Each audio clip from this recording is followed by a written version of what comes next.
Здравейте с поредния епизод Менеджери на Фокус. Днес на гости ни е Ростислава Борисова, която е управител на TrainSoft. Здравей, Ростислава! Здравей, Александър! Радвам се, че съм във вашето студио. И аз се радвам, че прие нашата покана. Ще започнем нашето интервю, както и обикновено започваме с тази рубрика, а именно какво беше вдъхновението ти за създаването на TrainSoft? TrainSoft наистина е вдъхновение и самото наименование TrainSoft говори за трениране с лекота и удоволствие. Като човек, който преподаваше в сферата на информационните технологии, исках моето знание да достигне до по-голям кръг от хора и затова създадох центъра, като първите обучения, които лично аз провеждах още през далечната 2004 година, беше за работа с електронни таблици и за оптимално използване на офис пакета. Но след това, разбира се, прерасна дейността ни към фирмени обучения с лектори и експерти, които непрекъснато повишават своята експертност и в момента ни разпознават като център, в който правим фирмени обучения и обучения за оптимизиране на работата с електронни таблици, с счетоводни документи, с база данни. И се радвам, че имам екип, с който реализираме това.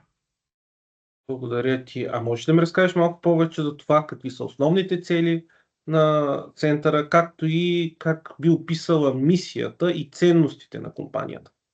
Да, благодаря ти, че имам тая възможност да разкажа в по-дългосрочен план какви са нашите цели и нашата мисия. Разбира се, оптимизиране на работата с електронни таблици и работата с офис пакета е нещо много малко, което задължително трябва вече да има всеки, който държи на своята експертност. И това, което правим сега, е да помагаме на малките и средни предприятия да събират знанията, които са натрупани в хората, в фирмата, в ветераните, да събират и да ги подреждат в структуриран вид, така че това да не са просто знания в главите на експертите, а да са знания, които да са като стратегия за експоненциален ръст в малките и средни предприятия. И това е моята мисия. Това е, според мен, задължително за всяка една организация, която иска да расте и да се развива по-бързо. Искам да помогна с това. Това е моята мисия. Добре, благодаря ти. Спомена също така за малките и средните предприятия. И затова искам да се попитам и кой е най-големия скрит риск за точно такива предприятия? Естествено, най-големият скрит риск е тази организация или малкото и средно предприятията в един момент да не могат да функционират, да се сринат. И трябва менеджерите да разберат, че риска се крие не толкова в машините, не толкова в базата данни, а се крие в хората. Хората, ако уменията, знанията на това, което правят в момента по някакъв начин се затрие или с тръгването на група хора или не дай си Боже, някакви непредвидени обстоятелства, те не са вече в тази организация, то тогава заедно с тях отива и знанието. И според мен най-големият риск в малките и средни предприятия е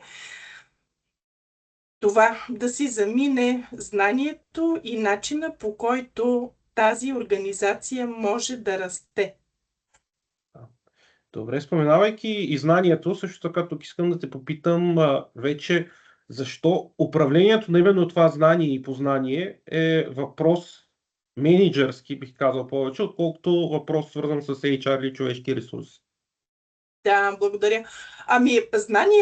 Знанието е пряко свързан с приходите. И когато това знание прерасне в умения, които се предават по лесен начин на хората, които идват, новите хора, които идват в организацията, или в екипи, които вече трябва да се пренастроят за предстоящите проекти проекти, нови проекти, а времето е толкова динамично, че се скача от проект на проект, просто от месец за месец, то, то това вече е наистина управленски риск, а не работа на човешки ресурси, които да ни поканят за едно обучение. Да, ние правим. Естествено, инерцията е такава, че хората все още са настроени, когато има нужда да поканят експерти, които да проведат краткосрочни обучения. Но трябва да се мисли стратегически. Това вече е решение на мениджъра, че трябва стратегически да се управлява знанието, което да прерасне в умения, в навици на предаване за по-устойчив растеж, за да се гарантират естествено и приходи, а не спадове, резки спадове. При някаква промяна. Добре, а можеш ли да ми кажеш как една компания може да превърне вътрешната си експертиза в устойчиво конкурентно предимство?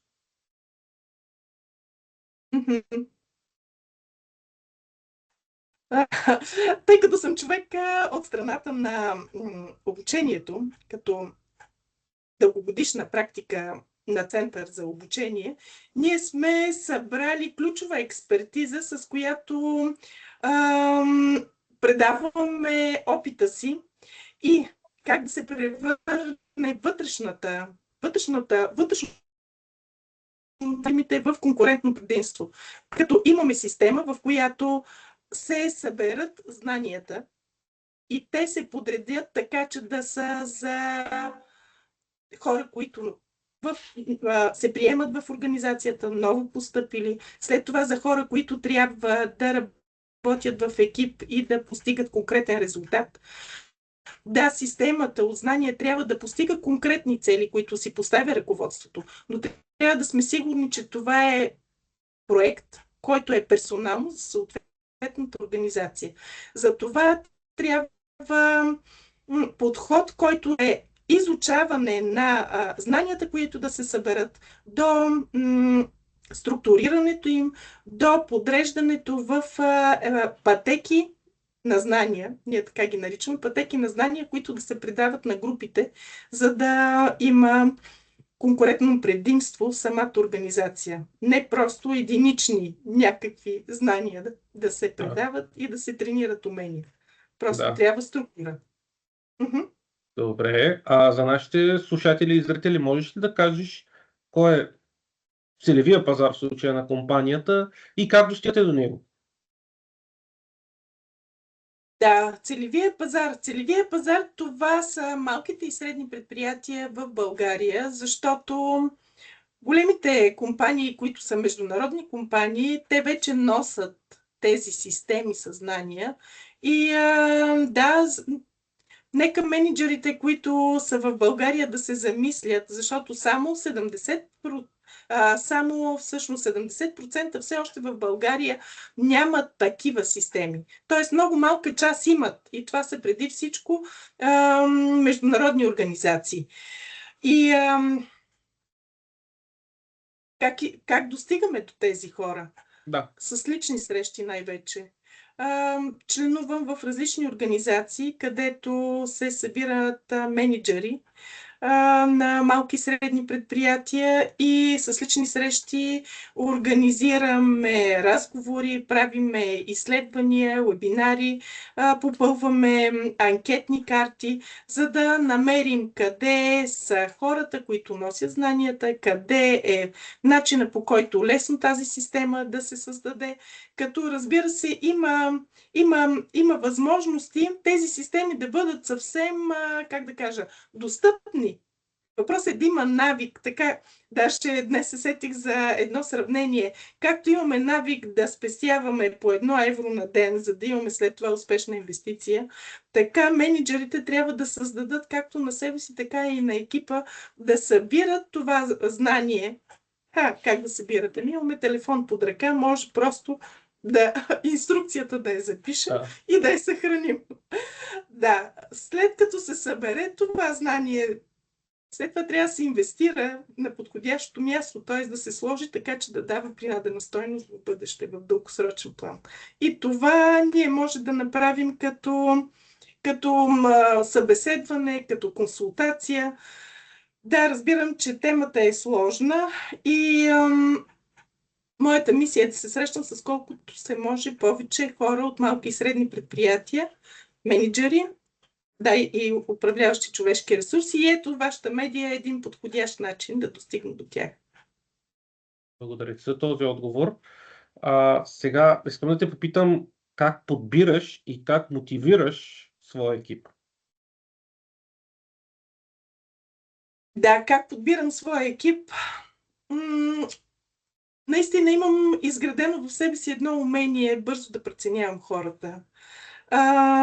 Да, дори в чисто личен план ме питат това как да свършим, този човек подходящ е ли за това, какво мисли за конкретна ситуация. Разбира се, CV-тата са си CV-та, но отвъд това е чисто човешкото отношение към мисията и визията, която имаме. Тоест, ако човек е вдъхновен към това, което прави, той е правилният човек. Той винаги ще се научи, винаги ще съдейства и естествено трябва да има експертиза, която да носи това вдъхновение. Има ли определени качества, които търсиш в хората, които не имаш, и ако да, какви? Да, качествата, които трябва да имат хората, е да са наистина добри в това, което правят, но винаги могат да се научат и аз съм отворена да предавам знанията и уменията на хората, които идват в екипа. И те, когато в интерес на истината малко или много ги поставям в конкурентно предимство, в смисъл да има едно съревнование помежду им, за да могат сами да търсят начини да са по-добри. Това е много здравословно, както за екипа, така за цялата организация, така и за клиентите, с които работим, защото винаги сме с най-новото и най-експертното, което е в областта на IT. Защото така ни е настроен на услугата. Да следим новите тенденции, да ги предоставяме в удобен за ползване вид. Да.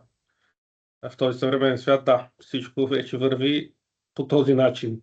Сега, искам да те питам също така, какво правите, за да правите както твоя бизнес по-устойчив, така и бизнеса на клиентите?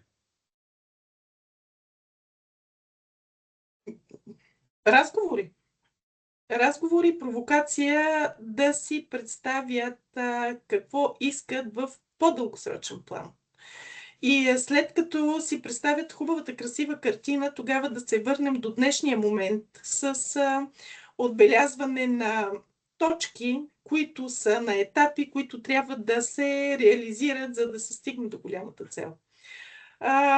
Да, със сигурност има моменти, в които може да има объркване, но това и може да има отклонение, да не казвам объркване, може да има отклонение от етапа на завършване, било в срок, било в визия, но това е едно предизвикателство отново да се напаснем и да намерим по-добро решение. Наистина някой път в по-сложните ситуации, не искам да ги наричам проблеми или грешки, в по-сложните ситуации се виждат хубави нови решения. И тогава екипа се събира и правим брейнсторминг, за да отсеем най-правилното решение за тази ситуация. Благодаря ти. Можеш ли да ми кажеш как изглежда работещата корпоративна академия на стратегическо ниво?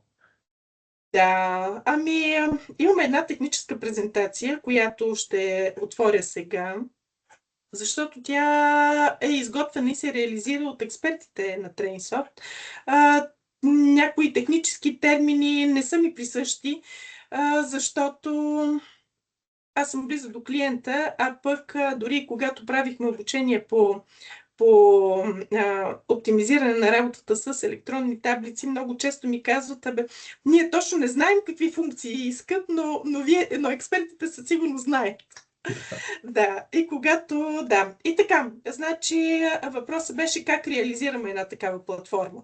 Първо събираме информацията. Събираме информацията капка по капка. Много често тази информация е налична в файлове, в видеа, в инструкции. Това знание е налично. Трябва това знание да го подредим, както казах преди малко в нашия разговор, да го подредим за коя група е. Това подреждане става естествено в платформа, която, има различни структури, които държат платформи с знания. Няма да цитирам сега. И след структурирането трябва да имаме технологичната основа, която всеки клиент избира, ако би желал да се свърже с други системи, които са налични в момента, които са за дори труд, работна заплата, които са системи за възлагане на задачи и проследяване на проекти. Има такава възможност да се обвърже това. И наистина най-важното е да се направят структурата на тези обучения и да се получават инструкции към хората, които трябва да получават знанията и трениране на уменията с конкретни задачи, така че да има интерес към постигане на конкретния план, на конкретната задача. Защото ако на човек, който е начинаещ, му дадем нещо много експертно, интересът е загубен. И обратното, на човек, който е експерт, му дадем неща, които са вече ги е минал преди няколко години, естествено интересът е умрял и задачата не е свършена. Друго, което е много важно, съпътстващи обучения, които са за вдъхновяване на екипа, за успешно ръководене на комуникацията в екипите. Това е доста основна тема, която е добре да залегне в събирането на знания, защото хората в екипа имат нужда да се чувстват обгрижени, да се чувстват сигурни, за да са в този екип дългосрочно. Да. Добре, благодаря ти за този отговор. Изчерпателен. И сега искам да те попитам малко по-провокативно, а именно каква е цената на това да не структурираш знанието си?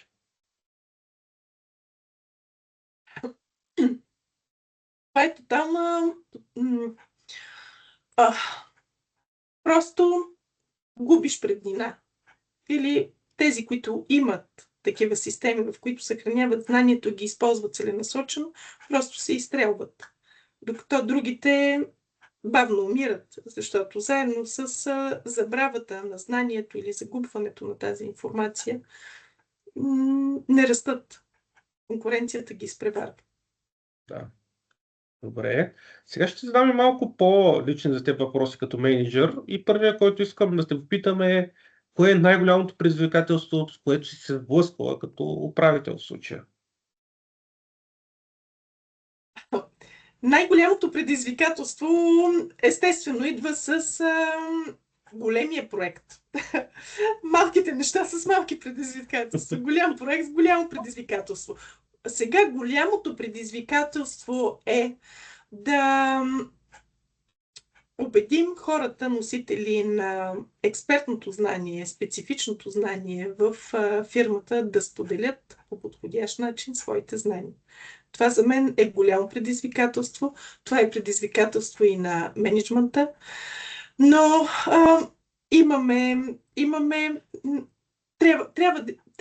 тези хора е възможно да бъдат убедени, защото заедно с споделянето те дават и огромен принос. А пък в един момент хората искат не само да получават високата заплата, а искат да имат и чисто човешко признание, което е в основата на това споделяне. Да. Добре, а можеш ли да ми кажеш как се справяш с взимането на трудни решения? Да, благодаря ти. Това беше и хубава провокация за мен. Трудни решения. Едно решение може да е трудно, когато нямаш достатъчно информация за взимане на това решение.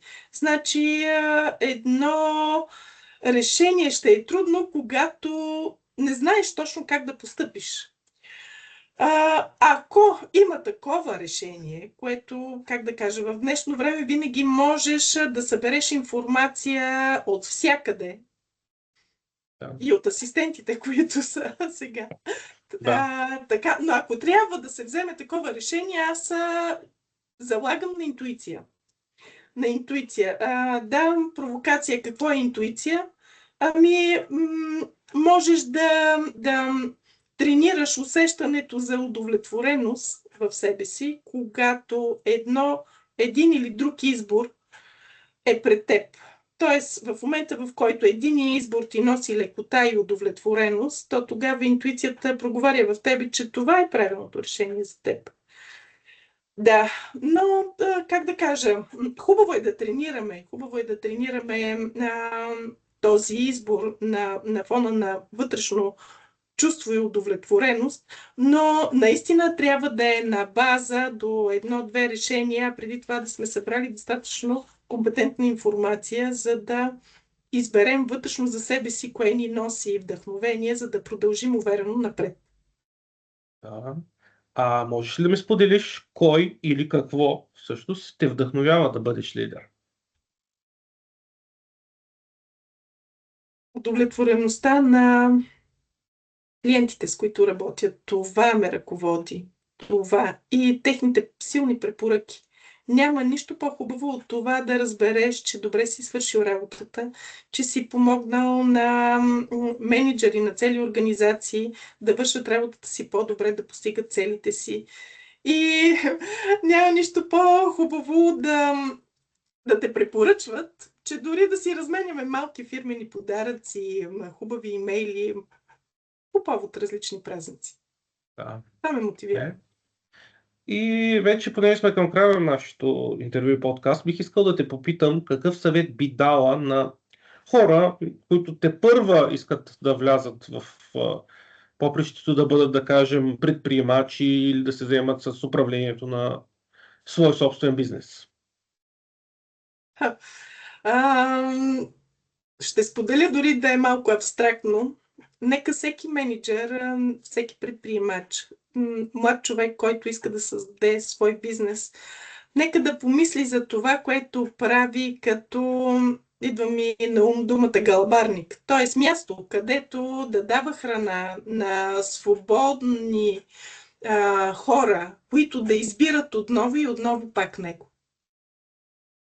Така бизнесът ще расте и хората ще бъдат в хармония и ще дадат най-доброто от себе си. Благодаря ти за това интересно сравнение и такъв съвет, който ни даваш. И благодаря ти за участието в нашия подкаст. Отново радвам се, че прие нашата покана. И очаквам отново, ако имаме допирни точки, разбира се, да се чуем, да се видим и така.